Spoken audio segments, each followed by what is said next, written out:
As a nurse and as a medical anthropologist, I know how beneficial and challenging breastfeeding can be. And I also know that the benefits and challenges can be so much greater when the baby gets admitted to a neonatal intensive care unit. That's why I undertook a qualitative study to explore the lived experiences of mothers who provided their own breast milk to their babies in the NICU within the past 5 years, with a focus on their prenatal preparation and what, if any, guidance they received from clinicians. I interviewed 8 mothers in the Shelby County area. They differed by race, but they were all middle class. Most had had high-risk pregnancies and saw both an obstetrician and an MFM, but 3 of them had low-risk pregnancies that resulted in a NICU admission.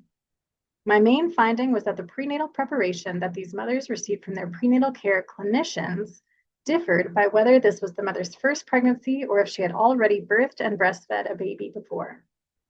Whereas the experienced mothers all recalled having conversations about breastfeeding with their providers, the first-time mothers received almost zero clinical preparation, with most of them not able to recall their OBs or MFMs so much as asking if they wanted to breastfeed.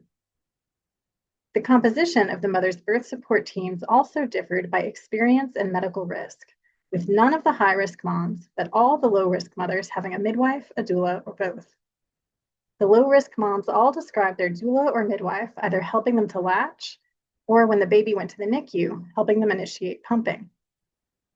In all cases, these mothers relied heavily on personal resources for breastfeeding preparation, either their own embodied experience or social media and social networks.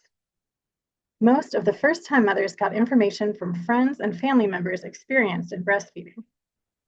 The only mom who had no close friends interested in breastfeeding was also the only mom who did not look into any social media about breastfeeding, and she experienced significant difficulties with pumping. Although pumping in general could be a challenge or a chore, these mothers describe providing milk as one of the few things they could do as mothers for their babies in the NICU.